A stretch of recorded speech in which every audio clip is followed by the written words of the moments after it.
Hello बच्चों, कैसे हैं आप? क्या हाल चाल आपके? मेरे प्यारे बच्चों, आज मैं पहले इस सीए फाउंडेशन 2022 सिलेबस के अकाउंटिंग पेपर के अंदर में मैं आपको वेलकम करता हूं। मैं आपको सीए फाउंडेशन के अंदर वेलकम करता हूं, मैं अपने world of chartered accountancy course के अंदर में। मेरे बच्चों, कुछ 2 मिनट की बातें मैं आपसे शेयर करने वाला हूं। आज इस क्लास को रिकॉर्ड करने का मोटिव है, मैं आपके सीए फाउंडेशन के अकाउंटिंग पेपर का पूरा कंप्लीट स्ट्रेटेजी आपको देना कि पढ़ना कैसे, रिवीजन कैसे करना है, एग्जाम के पहले कैसे कोर्स खत्म करे, कब तक कोर्स खत्म करे, सारी बातें मैं आपको करने वाला हूं। लेकिन उसके पहले 2 मिनट मेरी बात ध्यान से सुनना, क्योंकि शायद ये 2 मिनट जो आज बातें करने वाला हूं ना, वो आपके लाइफ को कंप्लीट चेंज कर दे। मेरे बच्चे, ये जो प्रोफेशन है ना हमारा सीए चार्टर्ड अकाउंटेंसी, इसमें भर के लोग आते हैं, भर के बच्चे आते हैं। कोई, किसी के मम्मी ने पापा ने बोल दिया, किसी के दोस्त ने बोल दिया, किसी के रिलेटिव ने कहा कि सीए कर लो, किसी को खुद मतलब एक ख्वाब है, एक सपना है कि मैं अपने नाम के साथ ये 2 वर्ड सीए को ऐड करूं, और बहुत सारे लोग इसके अंदर में आते हैं। लेकिन मेरे बच्चे, इस कोर्स की एक सच्चाई जो है ना, वो सच्चाई ये है कि भर के लोग तो आते हैं, लेकिन इस डिग्री को पाने वाले ये सभी लोग नहीं होते। उनमें से कुछ लोग ही इस डिग्री को अपने नाम के साथ जोड़ पाएंगे, बाकी नहीं जोड़ पाएंगे। और मैं जानता हूं कि उसमें और कोई हो या ना हो, लेकिन आप जरूर होंगे, इस बात का मुझे विश्वास है। लेकिन क्या ये सोचने से या फिर सिर्फ ये जो 2 मिनट की बातें करने वाला हूं, क्या इससे डिग्री हमारे नाम के साथ जुड़ जाएगी? नहीं मेरे बच्चे, आपको अपने अंदर कुछ आदतें डालनी होंगी, जिसकी शुरुआत आपको अपने सीए फाउंडेशन कोर्स के साथ स्टार्ट करना होगा। वो आदत है कि कसम खाओ कि कोई भी हम सिलेक्टिव स्टडी नहीं करेंगे। हम किसी भी कॉन्सेप्ट में, किसी भी चैप्टर में, किसी भी सब्जेक्ट में रट्टाफिकेशन पे हम नहीं जाएंगे। हमारा काम कॉन्सेप्ट के ऊपर बेस्ड होगा। जब इतनी बड़ी डिग्री का सपना अगर कोई देखता है ना, तो मेरे बच्चे, उसकी तैयारी, उसके अंदर में जो कैपेसिटी, वो भी उस लेवल का होता है, या उसको बनाना होता है। और बनाने का सबसे बेहतर तरीका है कॉन्टिन्यूअस स्टडी करना। एग्जाम के 10 दिन पहले, 5 दिन पहले पढ़ के आप पास हो जाए, ये बीकॉम में हो सकता है, 11-12 क्लास में हो सकता है। हमारे सीए जैसे प्रोफेशन के अंदर में ये पॉसिबल नहीं है मेरे बच्चे। ये डेडिकेशन मांगता है, ये मोटिवेशन मांगता है, ये कॉन्टिन्यूअस स्टडी मांगता है, जो कि आप करने वाले हैं। आज मैं और आप मिलके इस बात को प्रॉमिस करेंगे कि ये सर मैं करूंगा और इस डिग्री को अपने साथ पाऊंगा। मैं चाहता हूं कि आप डिग्री अपने आप को अपने पास पाए। ये सपना जो सीए बनना का है ना मेरे बच्चे, वो आपके मम्मी पापा, भाई बहन, रिलेटिव के चलते नहीं होना चाहिए। ये आपका अपना सपना होना चाहिए। रीजन कोई भी हो इस कोर्स में आने का, लेकिन आज के बाद ये सपना जो होगा ना डिग्री को अपने साथ जोड़ने का, वो सिर्फ आपका होगा और किसी का नहीं होगा। और आप अपने लिए, अपने मंजिल के लिए आप आज से दौड़ लगाना शुरू करेंगे। इस बात का आज आपको प्रॉमिस करना होगा, अपने आप से, अपने संतोष सर से और आने वाले समय से। मेरे प्यारे बच्चों, ये कोर्स सीए फाउंडेशन के अंदर में जो मैं आपको पढ़ाऊंगा, वो है हमारा अकाउंटिंग, आपके संतोष सर। और बिलीव कीजिए, मैंने इस बुक को जो बनाया, इसका कवर, हो सकता है कि मैं बार बार कवर चेंज करता रहता हूं, तो कंफ्यूज नहीं होना। यही बुक आपके पास जा रही है फुल्ली अपडेटेड। चाहे इंस्टीट्यूट का आपका स्टडी मटेरियल का क्वेश्चन हो, चाहे अभी तक के जितने आरटीपी, एमटीपी इशू किए गए हो, पास्ट में जो क्वेश्चंस आए हो, फ्यूचर में जो क्वेश्चंस बन सकते हैं, किसी और भी इंस्टीट्यूट में कोई अच्छा क्वेश्चन जो एग्जाम में आपके आ सकते हैं, उन सबको मैंने इस बुक के अंदर में कवर किया हुआ है। जिस दिन ये बुक आप एंड कर लोगे, बिलीव करो, दुनिया का कोई भी क्वेश्चन इन चैप्टर से निकल के आएगा, आप उसको सॉल्व कर जाएंगे। इस बात का मैं 100% विश्वास दिलाता हूं, क्योंकि मैंने कहीं पर भी पूरी क्लास के अंदर में रट्टाफिकेशन पे काम नहीं किया है। आप उसको अगली क्लास से फील करना शुरू कर देंगे। नाउ सवाल उठता है कि ये जो बुक, यानी कि हमारा जो अकाउंटिंग पेपर है, इसको पढ़ने का हमारा तरीका क्या होना चाहिए, ताकि एग्जाम में मैं 100 में 100 मार्क्स अटेम्प्ट कर पाऊं और इंश्योर कर पाऊं कि मेरे मार्क्स बाकी बच्चों से बहुत बेहतर हो। तो मेरे बच्चे, ये जो मेरी बुक आपके पास गई है ना, उस बुक का मेरे बच्चे ये पहला पेज मेरा इंडेक्स का है, जिसमें कि मैंने चैप्टर के नाम लिखे हुए हैं। मैंने कुछ स्ट्रेटजी आपके साथ बनाया हुआ है कि कैसे कोर्स खत्म करना है, कैसे रिवाइज करना है, कैसे आपको सिलेबस को टाइम पे फिनिश करना है। बहुत सारी बातें मैं उन सबको धीरे धीरे आज के इंट्रोडक्शन वाली क्लास में आपके साथ करूंगा, लेकिन मेरी बात ध्यान से सुनना, क्योंकि अब जो बात बताने वाला हूं ना, ये आज ऑनवर्ड आप उसको फॉलो करने वाले अपने स्ट्रेटेजी के अंदर में। पहले आप देखें, ये जो इंडेक्स मेरा है, ये एग्जैक्टली मेरे बच्चे आपके इंस्टीट्यूट के स्टडी मेट में जो आपका इंडेक्स है ना, मैंने भरसक कोशिश की है कि उसी सीक्वेंस में इसको बनाऊं। थोड़े से स्लाइड चेंज किए, बट भरसक मैंने पूरी कोशिश की है कि उसी सीक्वेंस से बनाऊं ना। इसमें अब जो चैप्टर 1 आपका है ना, थियोरेटिकल फ्रेमवर्क, ये कंप्लीट थ्योरी है, बट उतना ही इंपॉर्टेंट है। एग्जाम में इसका वेटेज में देखा गया है कि लगभग आपका आउट ऑफ 100 ना 15-20 मार्क्स तक के क्वेश्चन मतलब बन जाते हैं, बहुत ही इंपॉर्टेंट आपका है। तो 10 मार्क्स तक के तो क्वेश्चन बनने ही बने, कभी 15, कभी कभी 20 मार्क्स के भी आ जाते हैं। तो यानी कि हमें इस पे क्या करना होगा, कमांड करना होगा। लेकिन आप जो स्ट्रेटजी फॉलो करेंगे, चाहे आप साइंस आर्ट्स बैकग्राउंड वाले बच्चे थे, आप कॉमर्स में आप आए हैं, चाहे कॉमर्स में पहले आप वीक थे, चाहे आप इंटेलिजेंट थे, फर्क नहीं पड़ता। लेकिन मेरे बच्चे आपको क्या करना है कि पहले, ऐसे तो आप इस सीक्वेंस में ही बढ़ सकते हैं, मैं पहले बता दूं, आप चाहे तो इस सीक्वेंस में ही बढ़ सकते हैं, बहुत अच्छी बात है अगर आप यहां से बढ़ना शुरू किए तो। लेकिन अच्छा होता है कि पहले आप क्या करें, अकाउंटिंग प्रोसेस यानी कि चैप्टर 2 को आप एंड करें। ये चैप्टर 2 अकाउंटिंग प्रोसेस में जर्नल एंट्रीज इंक्लूडिंग जीएसटी का accounting, ledger, trial balance, subsidiary book, cash book, rectification of errors, ये आपको क्या करना है कि पहले ये पढ़ लें, और इसको फिनिश करने के बाद फिर अगर आप इसको स्टडी करेंगे तो शायद आप इनको और अच्छी तरीके से समझ पाएंगे। सर ऐसा क्या रीजन है? क्योंकि मेरे बच्चे इस थ्योरी में ना बहुत सारे ऐसी चीजें होती हैं जो कि आगे के कॉन्सेप्ट से जुड़ी हुई होती है, और वो आगे के कॉन्सेप्ट ना, कई सारी बातें यहाँ पे प्रैक्टिकली पहले हम यहाँ पे समझते हैं, उसके बाद हम यहाँ पे थ्योरी में अप्लाई करते हैं। तो मैं सजेस्ट करता हूं कि भैया पहले आप अकाउंटिंग प्रोसेस को आप एंड कीजिए और उसके बाद इसमें जाए। अगर आप कहते हो नहीं सर मैं यहाँ से बढ़ना चाहता हूँ, बहुत अच्छी बात है, कोई दिक्कत नहीं है, बट ये और अच्छा रहेगा आपके लिए। फिर इसके बाद मेरे बच्चे third chapter BRS, inventory, depreciation, bills of exchange, final account, यहाँ पे एनपीओ, सिंगल एंट्री सिस्टम यानी कि इनकम्प्लीट पार्टनरशिप, एलएलपी अकाउंटिंग, और बहुत सारी बातें, कंपनी अकाउंट्स में बहुत सारी बातें, ये सब कुछ आपको फिनिश करना है। मैंने क्या किया है कि इसके अंदर में आप देखेंगे कि हर एक का जो पेज नंबर है आपके बुक में, और उसके आगे मैंने नंबर ऑफ क्लासेज यहाँ पे मेंशन किया है कि हर एक चैप्टर में कितनी क्लासेज, जैसे कि meaning and scope of accounting में एक क्लास है जो कि 2 आवर्स का है।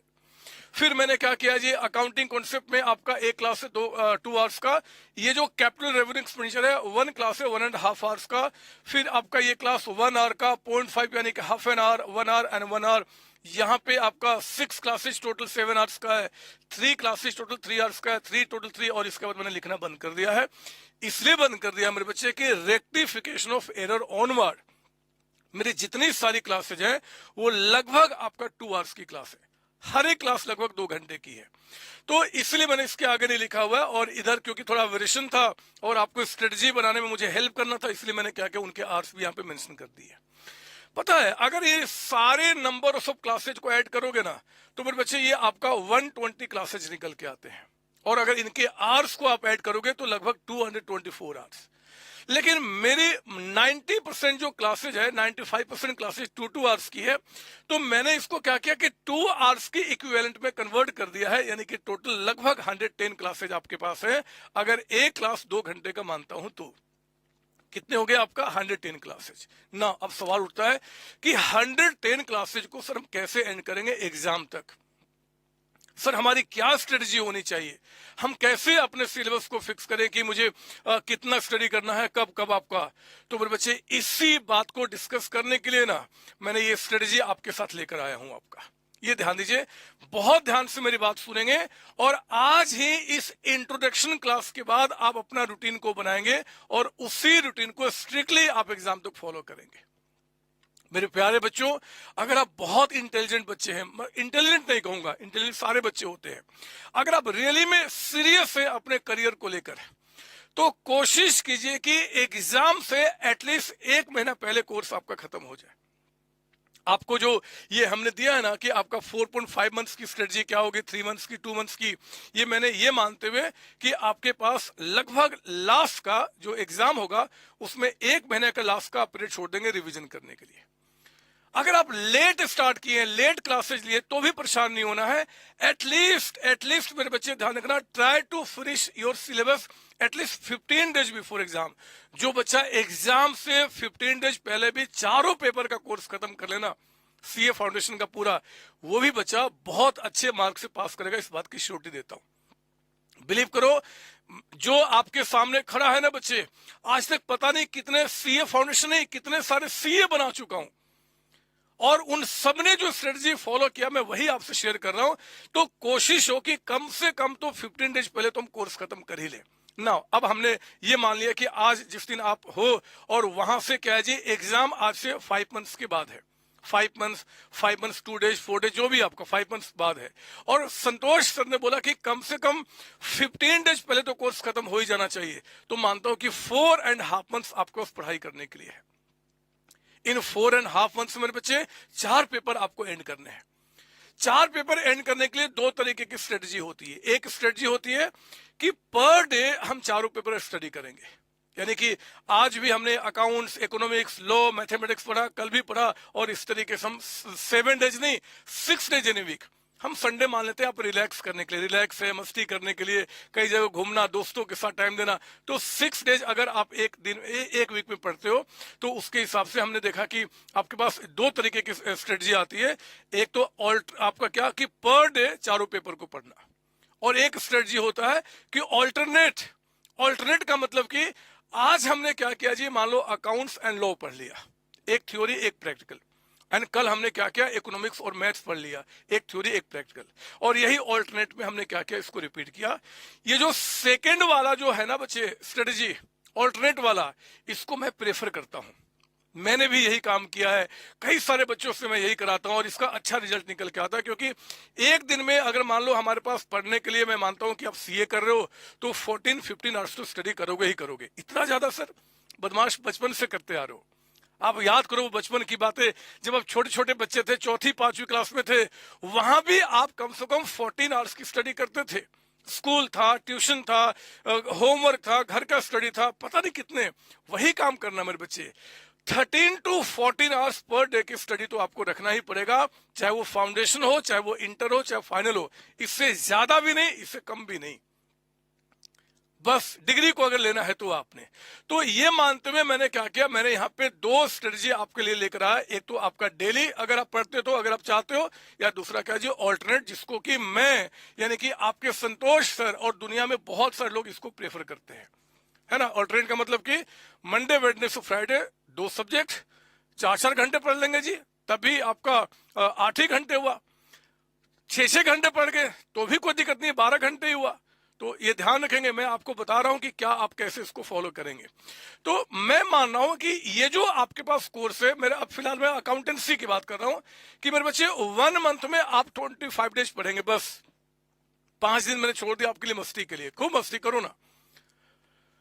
और एक क्लास मैंने मान लिया कि लगभग हमारा क्या है जी, 2 आवर्स की क्लासेज है। अगर मेरे बच्चे आपके पास आज से वो रिवीजन का जो टाइम बोला ना, 15 डेज या 1 मंथ, जो भी आप छोड़ना चाहते हैं, कम से कम 15 डेज, उसको छोड़ के अगर आज से 4.5 मंथ्स का टाइम आपको बचा हुआ है एग्जाम के लिए, उस रिवीजन का टाइम एंड वाला छोड़कर मेरे बच्चे, तो उस केस में अगर बच्चा 1 क्लास भी पर डे देखता है ना, 1 क्लास भी पर डे, तो भी इजिली कोर्स खत्म कर जाएगा अगर वो डेली पढ़ता है तो। अगर डेली रूटीन में है तो 1 क्लास पर डे देखो, आप काउंट करो, आपका कोर्स क्या होगा, बहुत आसानी से 4.5 मंथ्स में खत्म हो जाएगा। अगर आप 25 डेज इन ए मंथ भी स्टडी करते हो तो आपका। और अगर मेरे बच्चे ऑल्टरनेट स्टडी करते हो ना, तो 2 क्लासेज पर डे पढ़ने पड़ेंगे, यानी कि 4 घंटे आपने कमिट किया। 13 to 14 आवर्स अगर आप पर डे देते हैं, तो 13 to 14 आवर्स में सिर्फ 4 आवर्स अगर पर डे आप अपना अकाउंटेंसी के लिए निकालते हैं मेरे बच्चे, कोर्स आपका टाइम पे कंप्लीट हो जाएगा, बिफोर टाइम कंप्लीट हो जाएगा। आप देख लेना, अगर आप 3 मंथ्स, आपके पास 3 मंथ्स, यानी कि 3 एग्जाम में से हमने क्या किया जी, 15 डेज छोड़ दिया कम से कम, और उसके बाद मेरे पास 3 मंथ्स का टाइम बचा हुआ है। तो 3 मंथ्स में अगर कोई बच्चा 1.5 क्लास, यानी कि 3 आवर्स भी पर डे देख ले डेली बेसिस पे, या फिर 3 क्लासेज आपका इन ए डे ऑल्टरनेट, यानी कि 3 क्लासेज का मतलब क्या हो गया, 6 आवर्स, और आपने कमिट क्या किया था जी, 13 to 14 आवर्स में पढ़ाई करूंगा। तब भी मेरे बच्चे 6 आवर्स यानी कि 3 क्लासेस पर डे देख लोगे ना ऑल्टरनेट बेसिस पे, तो भी कोर्स कंप्लीट हो जाएगा ऑन टाइम आपका, और काफी समय बच जाएगा आपके लिए रिवीजन के लिए, अगर आपके पास ये इस स्ट्रेटजी को फॉलो करते हो तो। अगर एग्जाम से आपके पास 2 मंथ्स और कुछ टाइम बचा हुआ है, तो मेरे बच्चे क्योंकि आप बहुत लास्ट में डिसीजन लिए हो, फिर भी दिमाग को शांत करके अगर आप बढ़ेंगे तो कोर्स बहुत आसानी से खत्म होगा। अगर आप देखें 2 मंथ्स की स्ट्रेटजी में मैंने आपको दिया हुआ है, डेली बेसिस पे 2 क्लास पर डे देखना होगा, यानी कि 4 आवर्स, बस कोर्स 100% खत्म करोगे। कोई सिलेक्टिव स्टडी की रिक्वायरमेंट नहीं है, कोई एबीसी की रिक्वायरमेंट नहीं है, सब कुछ खत्म होगा अगर 2 क्लासेज पर डे देखते हो तो। और अगर आप ऑल्टरनेट स्टडी करते हो तो 8 आवर्स यानी कि 4 क्लासेज पर डे देना होगा, जो कि आपका कोई बहुत ज्यादा नहीं है, क्योंकि आपने बदमाशी किया, 2 मंथ्स में पूरा कोर्स खत्म करने की बात कर रहे हो। मेरे बच्चों, ये आपके पास मैंने एक शॉर्ट तरीका बताया स्ट्रेटजी बनाने का, कि आपकी जो भी स्ट्रेटजी होगी 2 मंथ्स की, 3 मंथ्स की, मान लो आपका 5 मंथ्स है, अकॉर्डिंगली उसको बढ़ा दीजिए, स्ट्रेच कीजिए। अगर 2.5 मंथ से थोड़ा सा आप इसको क्या करें और आपका यहाँ पे स्ट्रेच करना होगा या इसको आपको बढ़ाना होगा, जो भी, अब आप इसके हिसाब से आप अपनी स्ट्रेटजी को बना सकते हैं। आप पढ़ना शुरू करेंगे और अब टाइम वेस्ट नहीं करेंगे, आज से ही पढ़ना शुरू करेंगे। जिस दिन आप ये इंट्रो वाली वीडियो देख रहे हैं, कल का वेट नहीं करेंगे मेरे बच्चे, आज से शुरुआत करना है। मैंने आपको बता दिया कि एटलीस्ट 15 डेज पहले कोर्स खत्म करें। नाउ हाउ टू रिवाइज, सबसे बड़ी बात, क्या ये कोर्स कंप्लीशन की जो बात कर रहा हूं सिर्फ कोर्स पढ़ते जाओ रिवीजन ना करो, ना मेरे बच्चे, ऐसा भूल के मत करना। रिवीजन आपका हमेशा टाइम टू टाइम होना चाहिए। और अगर आप बुरा ना माने तो ये जो मैंने 25 डेज इन ए मंथ बोला था ना, पता 5 डेज मैंने क्यों छोड़ा था? मस्ती करने के लिए बोला था ना मैंने। उस मस्ती का मतलब कि मैं आपके रिवीजन की बात करना चाहता था। आपके पास अभी काहे का हम अभी मस्ती करें, काहे का मस्ती करें? जिंदगी पड़ा है मस्ती करने के लिए, और पूरे दिन थोड़े बोल रहा हूं बदमाश पढ़ने के लिए। अरे संडे को भी आप क्या करो, 8 घंटे 10 घंटे पढ़ लो, बाकी दिन मस्ती करो ना, जैसे हमेशा करते हो। लेकिन उस दिन मस्ती का मतलब रिवीजन करना। रिवीजन का मतलब बहुत सिंपल तरीका बता रहा हूं रिवीजन करने का, जो मैं हमेशा फॉलो करता हूं मेरे बच्चे, आपको वही फॉलो करना चाहिए। अगर ये जो 15 डेज है ना, ये 15 दिन वाला, इसको मैं छोड़ दूं, उसके पहले कभी भी रिवीजन कर रहे हो, जैसे मान लो अकाउंटेंसी के 3 चैप्टर आप खत्म कर चुके हो और आप रिवीजन करने बैठे हो, रिवीजन करने का सबसे बेस्ट तरीका बता रहा हूं मैं आपको। मेरे चैनल पे हर एक का मैंने मैराथन रखा हुआ, रिवीजन लेक्चर्स। जिस दिन आपको रिवीजन करने का मन करे, आप क्या करें, मेरे चैनल पे जाइए, उस चैप्टर का को ओपन करें और 1-1.5 घंटे के अंदर में पूरे चैप्टर का रिवीजन कर जाए। पूरे चैप्टर का, जिसको कि आपने 8-8, 10-10, 12-12 घंटे में पढ़े थे, वो 1 आवर में, 1.5 आवर में प्रॉपर रिवीजन हो जाएगा। उसके बाद आपको क्या करना है कि ये पढ़ते समय जो क्लास में आपने मेरे साथ नोट्स बनाया था ना, जो रजिस्टर में नोट्स बनाया था, बस उसको पलटना है कि हाँ ये मुझे आता है। अच्छा, इस थ्योरी में ये पढ़ा हमने, ये इस क्वेश्चन का ऐसे सॉल्यूशन होगा, इसका ऐसे सॉल्यूशन होगा। बस आपको क्या करना है कि बस यही काम करना है। हाँ, हर एक चैप्टर का कोई भी एक क्वेश्चन, सिंपल, एवरेज, कुछ भी एक क्वेश्चन हाथ से प्रैक्टिस कर लो आप, ताकि कम से कम फॉर्मेट पे आपका हाथ बैठ जाए। मेरे बच्चे, रिवीजन करने के टाइम पे अपने बुकलेट का एक एक क्वेश्चन का रिवीजन हाथ से नहीं होता, वो बेवकूफी है, गलत तरीका है। आप कोई भी एक क्वेश्चन को हाथ से प्रैक्टिस कर लीजिए और बस नोट्स पलटो, आप सब कुछ रिकॉल होना शुरू हो जाएगा। अगर आपको लगता है कि मैं कुछ भूल गया हूं, तो पहले नोट्स में देखो, आप नहीं समझ में आया तो मेरे जो वीडियो क्लासेज आपके पास है ना, विथ अनलिमिटेड व्यूज, आप उसको देखो ना, आप फटाफट रिवाइज कर लो, और ऐसे फिर क्या करना, आगे बढ़ते चले जाना है। जितने चैप्टर का आप पढ़ चुके हो, पता है जब सेकंड टाइम आप इस चैप्टर का रिवीजन करोगे ना, और मान लो फर्स्ट टाइम रिवीजन करने में आपको 1.5 आवर लग गया, तो अगली बार जब रिवीजन आपका होगा ना, उसमें हाफ एन आवर में हो जाएगा। और उसके बाद वो जो 15 डेज का टाइम है, उसमें रिवीजन करना होगा, तो 10-10 मिनट का काम होगा मेरे बच्चे, क्योंकि एक ही चीज कई बार आप देख चुके हैं, पूरा दिमाग में आपका बैठ चुका है। समझो मेरी बात ना? तो आपको रिवीजन भी साथ साथ करे चले जाना है। इसका भी प्रॉपर रूटीन आज बनाइए कि मैं किस दिन रखूंगा, जैसे संडे रख दिया या सैटरडे रख दिया कि भैया मुझे रिवीजन करना है, तो फिर करना है। जितना पीछे पढ़ चुका हूं सबका रिवीजन करना है। बहुत अच्छा लगेगा मेरे बच्चे। और अगर कभी रिवीजन के लिए अच्छा खासा इकट्ठा हो गया, नहीं हो पाया, तो 2 दिन क्या करो, फिक्स कर दो कि 2 दिन पहले पीछे जितना भी हमने पढ़ लिया है, सभी सब्जेक्ट का उसका रिवीजन करूंगा, फिर आगे बढ़ूंगा। तो मेरे बच्चे, आपके लिए बहुत अच्छा रहेगा, ठीक है ना? डाउट सेशन के लिए आपको कहीं परेशान नहीं होना। डाउट्स एक तो मेरी क्लासेज में बहुत रेयरेस्ट केस में उठते हैं, ये आपसे अभी ऑनवर्ड पढ़ना शुरू करेंगे आपको पता चलेगा। फिर भी मेरे बच्चे उठ गया तो चिंता नहीं कीजिए, आपके पास जो मेल गया होगा ना हमारे तरफ से, उसमें डाउट सेशन का नंबर लिखा हुआ है। आपको जो भी नंबर अलॉट किया गया है, जिस टाइम के लिए अलॉट किया गया, उस टाइम के बीच में जिस क्वेश्चन में डाउट है उसका स्क्रीनशॉट लेके उसमें व्हाट्सएप कीजिए एंड वॉइस को रिकॉर्ड करके आप मुझे क्या करो भेज दो, मैं उसी समय रिप्लाई कर दूंगा। लेकिन ध्यान रहे, डाउट सेशन में जो आपको डाउट्स भेजना है वो सिर्फ और सिर्फ दिए हुए टाइम के बीच में, उसके पहले बाद में करोगे तो वो डाउट्स मेरे पास नहीं आते, वो डिलीट कर दिए जाते हैं।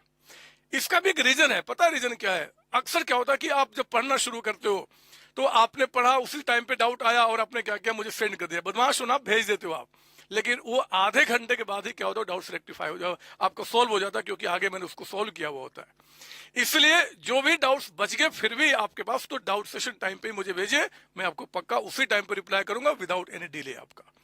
और एक सबसे इंपॉर्टेंट बात, अगर आप साइंस आर्ट्स बैकग्राउंड से बिलोंग करते हैं और सीए फाउंडेशन कोर्स में एडमिट किए हैं, या फिर मेरे बच्चे आप यहाँ पे वो वीक थे, पहले आप बहुत कमजोर थे अपने अकाउंटेंसी के अंदर में, फिर भी आपने सीए करने का जज्बा अपने अंदर लेकर आप कोर्स में एडमिशन लिए हैं, तो मैं बता दूं कि उन बच्चों को तो बिल्कुल यही काम करना है जो मैंने ये तरीका बताया। वो पहले कभी ये नहीं पढ़ेंगे, हमेशा पहले क्या करेंगे जी, यहां से शुरू करेंगे और आगे बढ़ेंगे। अगर यहां पे थोड़ा सा भी लगता है ना बच्चे, ये chapter journal entry, ledger trial, subsidy book, cash book, अगर यहां पे सिर्फ आपको थोड़ा सा भी लगता है कि सर थोड़े फास्ट चल रहे हैं, तो एक्चुअली वो रीजन पीछे का आपका है जो आपने नहीं पढ़ा हुआ है, तो भी चिंता नहीं करना है। एक चैनल का नाम देता हूं, ध्यान सुनना, सीओसी कॉमर्स स्कूल, वो हमारे छोटे वाले बच्चों का चैनल है, 11th क्लास 12th क्लास बच्चों का। उसमें मैंने जर्नल एंट्री की, लेजर अकाउंट का, ट्रायल बैलेंस का, सब्सिडी बुक का बहुत ही डिटेल क्लासेज रखा हुआ है। तो आप क्या करोगे ना, वहां पे एक चैप्टर है अकाउंटिंग टर्म्स, जिसमें अकाउंट्स का पूरा बेसिक डेवलप किया गया है। अकाउंटिंग टर्म्स सुन लो, अकाउंटिंग टर्म्स, फिर जर्नल एंट्री, फिर लेजर, फिर ट्रायल बैलेंस, सब्सिडी बुक, इनको क्या करना है आपको उस चैनल पे जाकर देख लेना। बहुत प्यार तरीके से छोटे बच्चों को मैंने समझाया हुआ है, और उसको देखने के बाद फिर टाइम वेस्ट नहीं करना है, और फिर आप यहाँ पे दोबारा इस प्रोसेस को पढ़ना शुरू कर देंगे। ये करें, फिर आप इसको पढ़ें, और फिर उसके बाद इस सीक्वेंस को पढ़ें, कहीं पे आपको कोई दिक्कत नहीं आएगी, कहीं कोई दिक्कत नहीं आएगी बच्चे। बस इन्हीं शब्दों के साथ अब ये इंट्रोडक्शन की बातें मैं एंड करता हूं। अब सोचने के काम खत्म मेरे बच्चे, जल्द से जल्द आप आज ही अपनी स्ट्रेटेजी बनाएंगे, और अगली क्लास में, यानी कि मेरे साथ सीए फाउंडेशन की अगली क्लास में आप एंट्री करेंगे और चैप्टर को लेके चलेंगे। आप, मैंने आपके बुक के अंदर में लिख दिया है, मैंने लिखा हुआ है कि सब कुछ मैंने आपका कवर किया हो, सब कुछ कवर किया हो, पास्ट ईयर, आरटीपी, एमटीपी, सब कुछ, और आपका स्टडी मटेरियल, कोई दूसरे बुक की रिकमेंडेशन की रिक्वायरमेंट नहीं है, बुक फुल्ली अमेंडेड है, सब कुछ इसमें हमने अमेंड किया है। फिर भी अगर कोई अलग से इंस्टीट्यूट कुछ नोटिफिकेशन इशू करता है, तो जो आपका व्हाट्सएप या टेलीग्राम ग्रुप होगा जो हमारी तरफ से बनाया जाएगा, उसमें हम सारी बातें आपके साथ शेयर कर लेंगे, आपको परेशान बिल्कुल नहीं होना। अल्टीमेटली एग्जाम देने जाइए और सीए फाउंडेशन में सक्सेस को इंश्योर करके अपने सीए की जर्नी को आप आगे बढ़ाइए। ठीक है बच्चों, तो अब मैं यहीं पे विराम करता हूं, विराम देता हूं, एक्चुअली आपको गलत बोल दिया, विराम नहीं, आपको जोश आपके अंदर पैदा करके और अपने बुक के अंदर में एंट्री करने के लिए आपको मोटिवेट करता हूं।